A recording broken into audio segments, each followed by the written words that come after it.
오늘 우리 같이 보실 하나님의 말씀은 로마서 8장 30절 말씀입니다. 신약 성경 250페이지에 있습니다. 로마서 8장 30절 말씀입니다.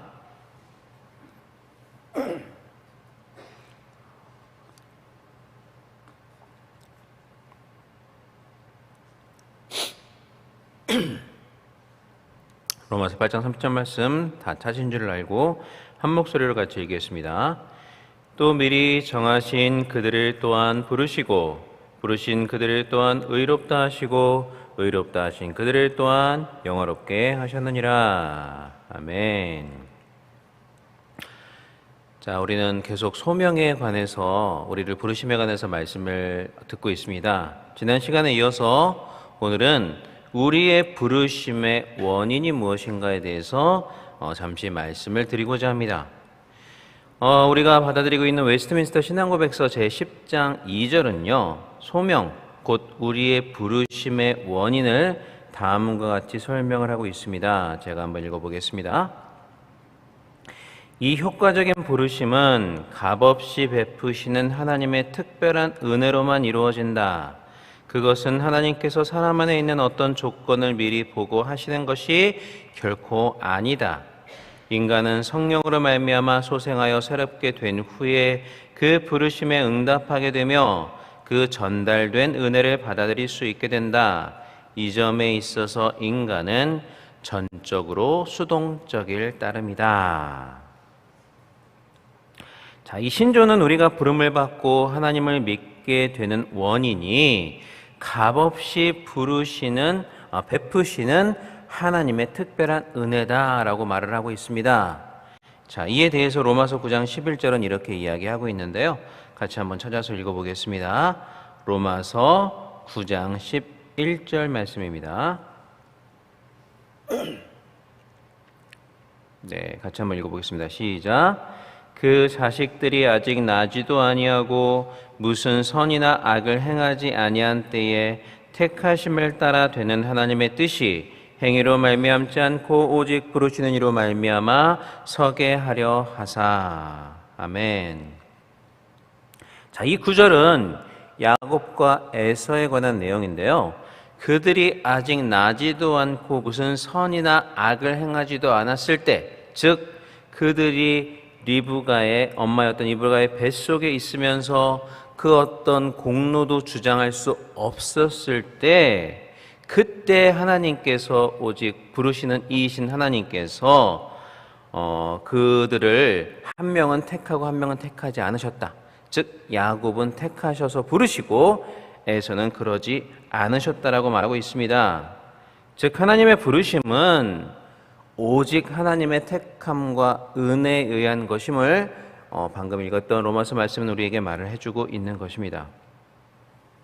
자, 이것을 좀 더 구체적으로 설명하기 위해서 신조는 그것은 하나님께서 사람 안에 있는 어떤 조건을 미리 보시고 하시는 것이 아니다라고 분명히 말하고 있습니다. 인간이 부르심을 받는 것, 그리고 나아가서 믿고 구원받는 것은 그 어떤 인간의 조건과는 전혀 관련 없이 오직 하나님의 은혜로 인한 하나님의 일방적이고 전적인 주권적인 행위다라는 것을 이야기해 주고 있는 것입니다. 자, 바로 이것이 우리 개혁주의 신학의 정체성과도 같은 오직 믿음과 오직 은혜의 칭의론입니다. 여러분, 왜 그냥 믿음 그리고 그냥 은혜라고 하지 않고 그 앞에 오직이라는 단어를 붙여서 오직 믿음 또 오직 은혜라는 것을 강조하는지 아십니까? 이 바른 구원론을 주장하지 않았던 자들은 항상 이 믿음에다가 무엇인가를 덧붙이고 이 은혜에다가 무엇인가를 덧붙여서 잘못된 구원관을 주장해 왔기 때문에 종교 개혁자들은 바르게 신앙의 종교를 개혁할 때 이 믿음과 은혜라는 앞에 오직이라는 단어를 붙여서 그것을 강조를 했던 것입니다. 자, 그러니까 어떤 자들은 물론 믿음도 필요하다. 그렇지만 인간이 선이나 공덕도 쌓아야 두 가지가 합쳐져서 구원을 받을 수 있다라고 주장을 하기도 하였고요. 또 어떤 자들은 그래, 은혜가 우선적이야. 은혜가 필요한 것은 맞지만 그 은혜를 받은 자들이 힘써서 노력해서 하나님의 은혜 플러스 인간의 노력이 합쳐져야 구원을 받을 수 있다라고 말하였던 것입니다. 그러니까 교회의 역사를 보면요, 이렇게 믿음에다가 무엇인가를 덧붙이고 또 은혜에다가 무엇을 덧붙여서 잘못된 구원관을 주장했던 사람들이 굉장히 많이 있었습니다. 그러나 그것들은 우리가 잘못된 것이다라는 것을 쉽게 알 수가 있는 것이죠. 자, 그런데 또 어떤 자들은요, 우리가 헷갈리기 굉장히 쉬운 주장을 하여서 한때 큰 혼란을 일으키기도 하였습니다. 그들은 성경에 보니까 분명히 믿음으로 구원을 받는다라고 했다. 그러니까 믿음이 구원의 조건이다라고 주장을 하였던 자들입니다. 그렇지만 또 성경에 보면요, 특별히 로마서 같은 말씀에 보면은 하나님께서 구원하실 자들을 미리 정하셨다라고도 말을 합니다. 그러니까 이러한 말씀들은 자신들의 생각, 즉 믿음이 구원의 조건이라는 자신들의 생각과 모순되는 것처럼 보입니다.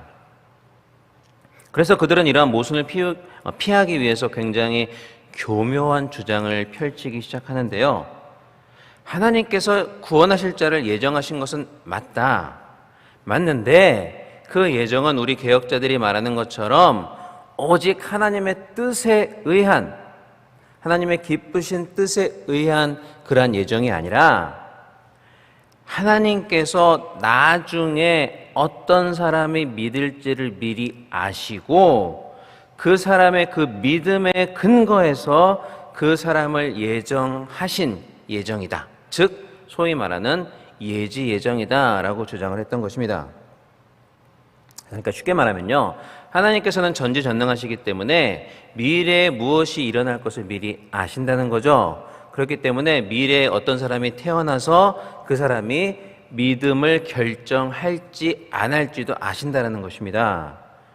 그래서 하나님께서는 믿기로 작정한 사람이 누구인지를 태초에 미리 예지하시고 그 사람이 앞으로 믿게 될 그 믿음에 근거해서 그를 태초에 예정하셨다라는 것입니다.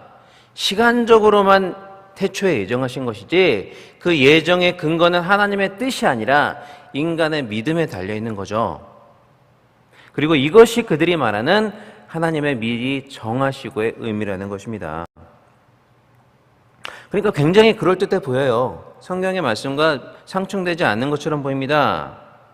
자, 그러나 이들의 주장대로라면 결국에는요, 어떤 사람이 믿게 되는 것, 그리고 나아가 구원받게 되는 것은 그 사람이 자신의 의지로 믿기로 작정했기 때문에 그 사람이 구원을 받게 되는 것입니다. 하나님은 단지 뒷북치듯이 그 사람이 믿기로 작정할 그 작정을 미리 아시고 그 사람의 그 작정과 결정에 미리 도장을 찍어주신 것에 불과하게 되는 것이죠. 고로 그들이 주장하는 그들의 주장은 한마디로 인간의 구원은 인간 자신에게 달려 있다라고 말하는 것에 불과한 것이 됩니다. 자, 그렇지만 신조는 이 효과적인 부르심은 값없이 베푸시는 하나님의 특별한 은혜로만 이루어진다.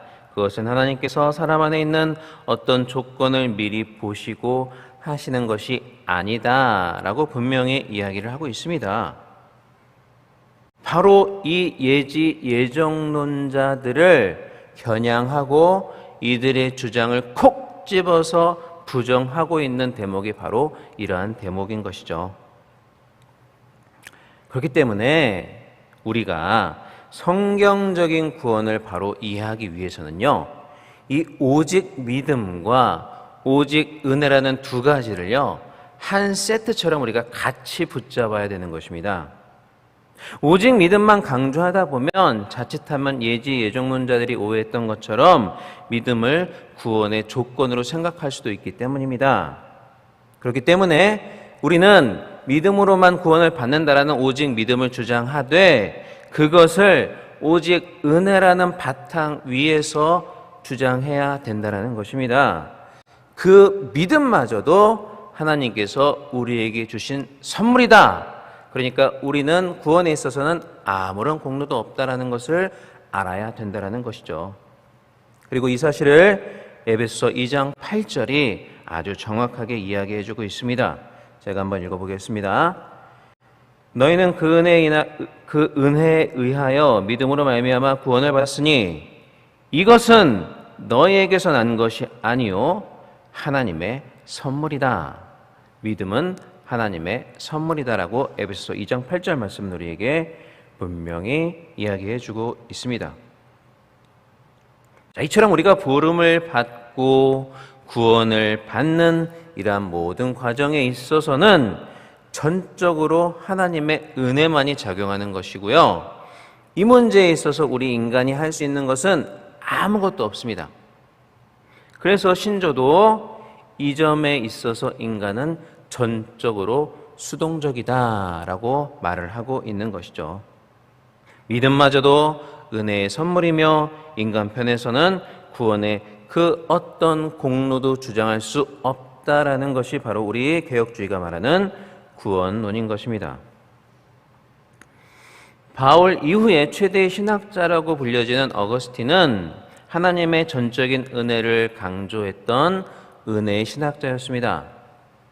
그런데 그 어거스틴이 하나님의 은혜를 전적으로 강조했고 또 강조할 수밖에 없었던 이유는 그 자신이 하나님의 전적인 은혜로 말미암아 구원을 체험했던 사람이기 때문입니다. 그는 오랫동안 자신의 힘과 노력으로 하나님께 가까이 나아가고자 하나님을 더욱더 잘 믿어보고자 노력했습니다. 그런데 번번이 그는 실패했고요. 그러한 자신의 모습에 그는 굉장히 낙담하고 낙심하였습니다. 자, 그러던 어느 날 하나님께서 그에게 로마서 몇 장 몇 절을 읽으라는 사인을 주십니다. 그래서 그 사인을 받고 이 어거스틴이 로마서의 말씀을 읽었을 때 그는 이전에 경험하지 못했던 전적인 변화의 경험을 하게 되고 전적인 헌신의 자리로 나아가게 됩니다. 그는 은혜를 체험했던 당시의 상황을 이렇게 이야기하고 있습니다. 성경 마지막 문장에 이르자 그 순간 확신의 빛이 내 마음속에 홍수처럼 밀려들어와 캄캄한 의심의 구름이 말끔히 사라져버리는 것 같았다. 어거스틴은 확신의 빛이 내 마음속으로 홍수처럼 밀려 들어왔다라고 고백을 합니다. 그것 때문에 내가 변화를 경험하게 됐다라고 고백을 하고 있는 것이죠. 그러니까 내 힘이 아니라 하나님의 확신의 빛, 즉 하나님의 은혜가 외부로부터 내 안으로 홍수처럼 밀려 들어왔을 때 그 은혜로 인하여서 자신은 비로소 전적인 변화를 경험하고 구원을 경험할 수 있었다라는 고백입니다. 내 힘으로는 할 수 없었던 것이 하나님의 은혜가 이렇게 임하니까 할 수 있게 되었다라고 말하고 있는 것이죠. 이렇듯 구원은 전적인 하나님의 은혜로 말미암는다는 것을 어거스틴은 자신의 삶을 통해서 경험했고, 그래서 그는 평생 하나님의 전적인 은혜를 경험하는, 전적인 은혜를 강조하는 그러한 신학을 펼쳤던 것입니다. 자, 이렇게 오직 은혜와 오직 믿음이 균형을 이루는 칭의론이 우리 개혁주의가 말하는 칭의론이고, 또 이 칭의론 위에 우리 교회가 서 있는 것입니다. 그래서 루터는 이 칭의론을 가리켜서 교회에 서고 넘어지는 진리다라고까지 이야기를 했습니다. 이 진리 때문에 교회가 바로 설 수도 있고 이 진리 때문에 교회가 무너질 수도 있다라는 말이죠. 우리의 구원은 전적인 하나님의 은혜라는 것을 우리가 바로 알 때 교회가 바로 설 수 있다라는 의미인 것입니다. 자, 이 교리는 바로 하나님의 전적인 주권을 강조하는 교리이고 하나님의 전적인 은혜를 말하는 교리입니다. 사랑하는 여러분, 우리의 구원은 전적인 하나님의 주권적인 사역이며 은혜의 사역이다라는 것을 반드시 잊지 마시고 항상 이러한 고백을 하는 여러분들이 되시기를 바랍니다. 그리고 이 진리 위에 흔들리지 않는 여러분의 신앙의 기초를 세우고 평생 우리 교회를 아름답게 세워가시는 그러한 저와 여러분이 될 수 있기를 주님의 이름으로 간절히 축원합니다. 기도하겠습니다. 하나님 아버지 감사합니다. 우리의 고단한 몸을 깨우시고 이 새벽에 하나님 앞에 나와서 또 유튜브를 통해서 하나님 앞에 예배드리고 또 기도할 수 있는 귀한 시간을 주심을 진심으로 감사를 드립니다. 또한 이 시간 말씀을 통하여 우리에게 귀한 은혜를 주심을 감사를 드립니다. 오직 은혜로, 전적인 은혜로 우리를 구원하여 주심에 먼저 감사를 드립니다. 사랑의 주님, 우리가 이 진리를 바로 알게 하여 주시옵소서.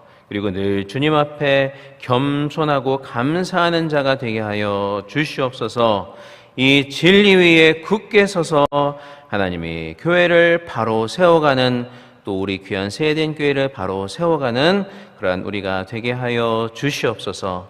또한 하나님 아버지, 이 시간 나올 때 빈손으로 나오지 아니하고 귀한 예물 드린 우리 믿음의 권속들이 있습니다. 여러 제목으로 드린 예물들을 하나님께서 축복하여 주시고 기뻐 받아주시며 천배 만배의 축복으로 갚아주시고 하늘 곳간을 열어 쌓을 것이 없도록 부어주시는 주님의 놀라운 은혜와 축복을 경험하는 귀한 은혜의 간증자들이 되게 하여 주시옵소서. 또한 이 예물이 쓰여지는 곳마다 주님의 귀한 은혜와 또 주님의 귀한 영광만이 드러나게 하여 주시옵소서. 감사드리며 이번의 말씀 우리 주 예수님 이름으로 기도하옵나이다. 아멘. 하늘에 계신 우리 아버지여, 이름으로 기억임을 받으시오며 나라의 마옵시며 뜻이 하늘에서 이루어진 것 같이 땅에서도 이루어지이다. 오늘날 우리에게 일용할 양식을 주옵시고 우리가 우리에게 죄 지은 자를 사하여 준 것 같이 우리 죄를 사하여 주옵시고 우리를 시험에 들게 하지 마옵시고 다만 악에서 구하옵소서. 대개 나라와 권세와 영광이 아버지께 영원히 있사옵나이다. 아멘. 자, 이 시간 우리 다 같이 기도하겠습니다. 먼저 우리 교회와 담임 목사님을 위해서 기도해 주시기를 바랍니다. 특별히 오늘 예배 가운데 능력의 말씀 우리 담임 목사님 선포하실 수 있도록 성령께서 함께 해 주시기를 위해서 기도해 주시기를 바랍니다. 그리고 오늘 특별히 CBS와 출산 장려와 관련하여서 이제 저녁 예배를 드리게 됩니다. 많은 성도들이 참여하여서 하나님께 영광 드리는 귀한 시간 될 수 있도록 특별한 예배를 위해서도 기도해 주시고요. 오늘 각 처에서 드려지는 모든 예배가 하나님 앞에 신령과 진정으로 상달되는 아름다운 예배가 될 수 있도록 위해서 기도해 주시기를 바랍니다. 또한 약속의 말씀과 5가지 기도 제목을 놓고 기도하시고 오늘 우리에게 주신 말씀을 붙잡고 이 시간 간절히 기도하다가 돌아가시겠습니다. 다 같이 기도합니다. 사랑과 내가 만나신 우리 하나님 아버지, 은혜와 사랑을 진심으로 감사를 드립니다. 이 시간 우리를 붙잡아 주시고 주님의 귀한 천전 앞에 나와서 이렇게 예배드리며 하나님 앞에 기도하고 말씀을 듣고 또 이렇게 은혜 받게 하심을 감사를 드립니다. 이 시간 우리가 같이 합심으로 기도할 때 먼저 우리 교회를 위하여 또 담임 목사님을 위해서 기도하기를 원합니다. 우리 귀한 담임 목사님 주님께서 붙잡아 주셔서 오늘 하루도 여러 차례 말씀을 전하시면서 귀한 주님의 사역을 감당하셔야 되는데 하나님께서 특별한 은혜 가운데 함께 하시고 성령의 두려움하기로 이끌어 주셔서 귀한 말씀을 능력 있게 선포하실 수 있도록 우리에게는 은혜의 말씀이 선포될 수 있도록 하나님 함께 하시고 인도하여 주시옵소서. 오늘 특별히 치러지는 저녁 예배를 주님께서 함께 하여 주시고 은혜롭게 잘 드려질 수 있도록 주님께서 붙잡아 주시며 각 처에서 드려지는 예배마다 신령과 진정으로 드려지는 예배가 되게 하여 주시옵소서. 또한 약속의 말씀과 5가지 기도 제목, 우리의 모든 기도의 제목들을 주님께서 하시오니 그 기도 제목들을 주님께서 받아주시고 금양하여 주시옵소서.